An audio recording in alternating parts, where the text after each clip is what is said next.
a weird blocking scene of like all four of them are like weirdly lined up at a camera angle that just is so odd. I guess I didn't notice that. I was more just Oh, paying attention to the exposition and stuff. okay. I don't know. It just caught me as just like they were just lined up like like little soldiers. It was very strange. But I don't know. I just it caught my eye as something odd. But Geordi's analyzing the chase between the scout ship and the warbird, and Picard, Data, and Crusher are there. And he basically is showing them on the computer screen, we can see it too, that every time the scout ship slowed down because it got damaged, the warbird slowed down too. Like it kept its distance and just kind of seemed to put on a show of chasing the scout ship. And they kind of reason like, well, they could have just aimed very carefully and only hit certain parts of the ship. And he could have even inflicted those phaser wounds on himself. This could all be a big setup. So, Joe, you as a first-time viewer of this episode, when you first watched it, like, what were your thoughts at this point? Oh, there is so much going back and forth in this episode on, do I trust this Romulan guy? Do I not trust him? And the writers did such a good job setting this up of like giving you this, yeah, you kind of want to believe him. I mean, he's coming in, he's telling the story. I mean, yeah, the guy's, he comes off as a real arrogant jerk every time he talks. And so part of me was like, okay, is this just the way Romulans are, or what is making this guy so standoffish? And I think once his true identity is revealed, it makes a lot of sense. But this scene, when they're, looking at this data, I mean, it really does lead you to believe that, okay, why didn't they overtake it? Why would it slow down like that? And so it just plants enough seeds of doubt that for me as a first time watcher, like it kept me guessing all the way up until the end. And then when when Picard kind of plays that card that he had where you just referenced the breadcrumb with Worf, I immediately had the callback to that almost throwaway scene. And I was like, oh, this is such a genius episode. Mm-hmm. But this is just one of those perfect parts in the episode where it gives you a really big chunk of what anybody should look at as reasonable doubt. Mm-hmm. Oh yeah, there's a ton of reasonable doubt here because you kind of think like you wouldn't put it past the Romulans to kind of put on this show and plant a spy in the Federation. Like, what better way than to get a man in on the inside, basically, to then feed information back to Romulus about what's going on in the Federation. Yeah, I remember, watching this too as a young kid and being like, oh, wow, like, what's going to happen? Like, what is going on with this guy?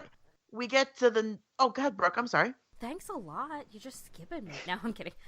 I know. I was sitting there and I'm like, oh, I knew you weren't supposed to trust him. Don't trust him. Just don't do it. And I was so excited because I'm like, I pegged you, buddy. Knew it. Yeah, right? Exactly. But then it does go back and forth through the whole episode. And it's like, really? Why are you doing this to me? Mm-hmm. No, I love it. I love all the doubt, and I love all of the back and forth because you as the viewer are no clearer than anybody on the Enterprise. Like, no one on the Enterprise is sure, and neither are we as the viewer, which is great. So we get another captain's log, stardate 43463.7, which is Wednesday, November 3rd, 2365 at 10:03 p.m. Do you know where your children are? Do you remember that, guys? It's 10 p.m. Yeah. Do you know where your children are? Yes. And the Enterprise has arrived at the neutral zone border close to Nelvana 3.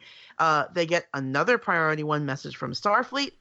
They are sending 2 ships to intercept with the Enterprise. But of course, in Star Trek, every ship is always 2 to 3 days away for some reason. Why are they always sending them from the other side of like the galaxy? Everything is always 3 days away, and I'm not really sure why. I guess because the universe is quite a big space, and so yeah, things are 3 days away. So Starfleet basically is like, we're not looking to go to war, but if the Romulans bring war, then we'll be ready. Like, we're not going to just roll over here. And they've put all starships on yellow alert, and they're basically ready for whatever happens.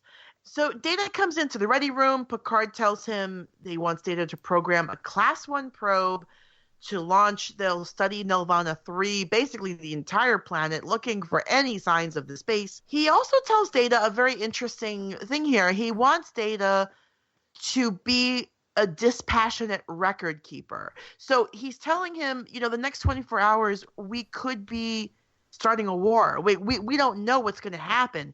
We need somebody who's going to be able to be objective and dispassionate and keep an accurate record of what is happening. And Data is the one to do it because he doesn't have emotions, allegedly, of course. And then he asks Data, how is the crew doing?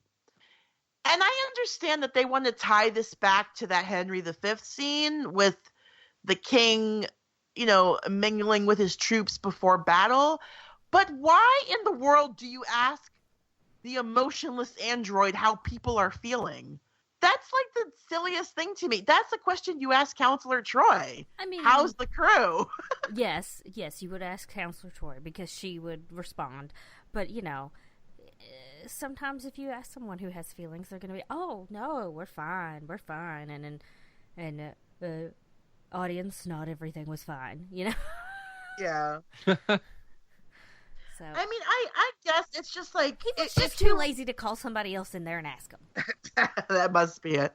Come on, Picard can have a lazy afternoon, can't he?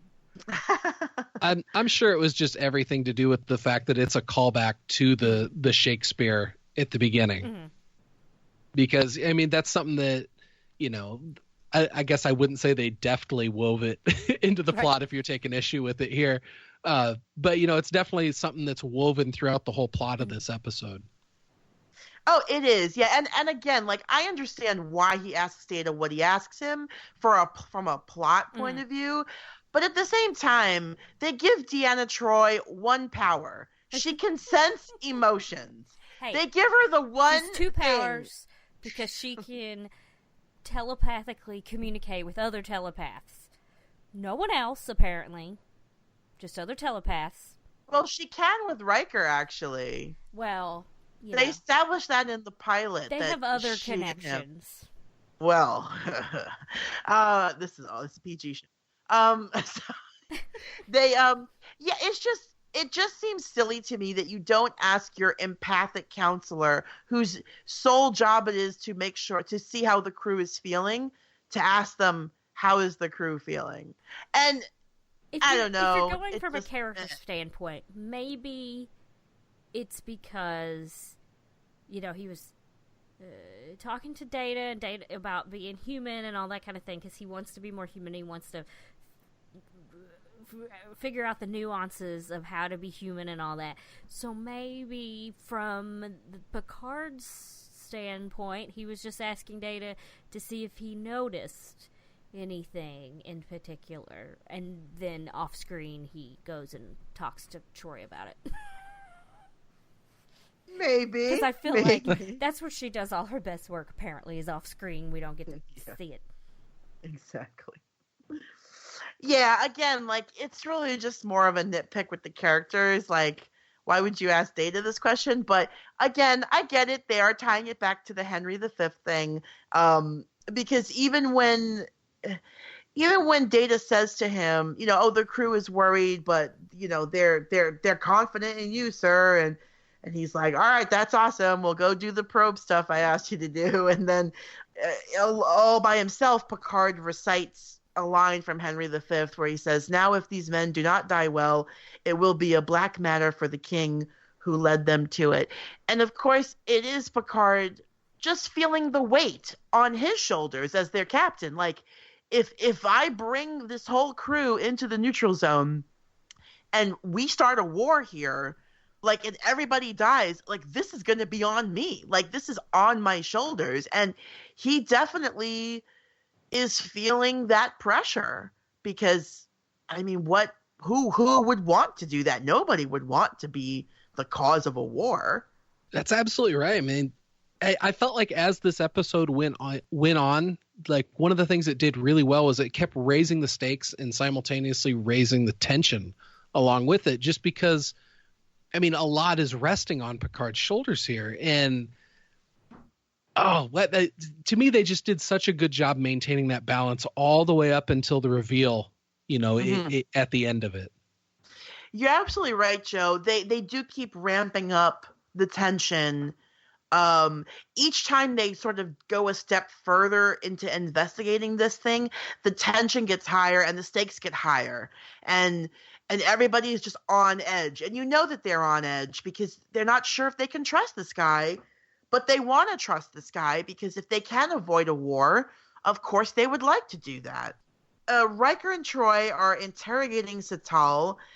They are basically telling him, give us information about the location and the strength of the Romulan fleet. They want him to give information so that it'll not only corroborate his evidence, but show that he's a trustworthy person. Like, you're giving us this story, but we have no reason to trust you. So give us something so that we can trust you. And he's basically like, nope, I've told you everything you need to know about Nelvana 3. Just go there and you'll see what I told you. And that's the end of it. You don't need to know anything else. And it does get quite a bit tense because they're kind of like, they're kind of like just at him. And he's like, irrelevant. Like, it's fantastic. Isn't it great? Like, he just gets so agitated. No, I literally put that in my notes. Irrelevant. Like, oh, I want that. I want that on my phone. I want to be able to, somebody's talking to me, just hit a button. Talk to Sital. Oh, God. It's like an updated version of Talk to the Hand. It's just actual voice. Me and my friends had something similar from Adventure Time. Lemon Grab says unacceptable, so we used to say that all the time. Oh, okay. They should get together, and it would be like, irrelevant, unacceptable, like over and over again. And then you bring in the Princess Bride guy, inconceivable. That's an argument that could go on for hours. I know, right? I love it. Oh, my God. You would not want to be stuck in an elevator with those three. You blow your brains out by the end. Oh, my God. Get me out of here. Yeah. So, back on the bridge, Picard gets a Priority 1 message, not from Starfleet, but this time from the Klingon vessel Bortas. Another breadcrumb, because Picard tells Worf to go and handle the message. And Worf leaves, and we're like, what the heck is going on? Now, Picard's calling the Klingons, and he's sending Worf to talk to them? What is happening? I do like the little breadcrumbs they leave, because when they do the big reveal at the end, if it came out of nowhere, you're like, I call BS. Oh, they just magically were there and we never saw him prep any of it? Like, that's stupid. But they give us just enough to keep us engaged with, like, what's happening with this plot line that we don't know what it is yet.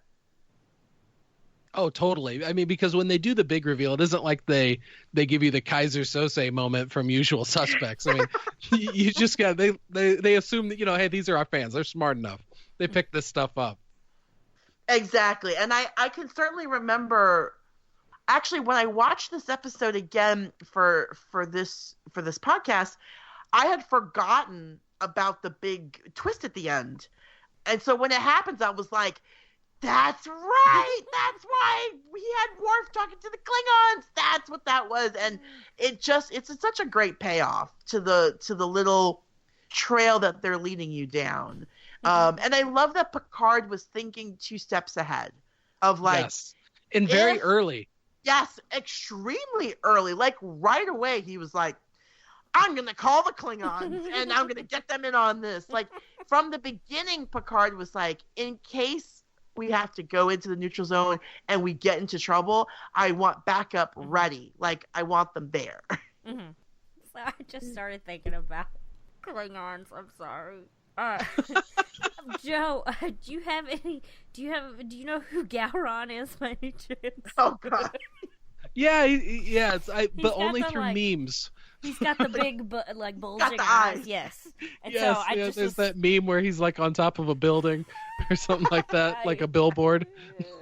Yes. Oh, my God. And, sorry, I was just we were talking about him the other day when we were recording, and it was just, it just made me laugh thinking about him, I love that.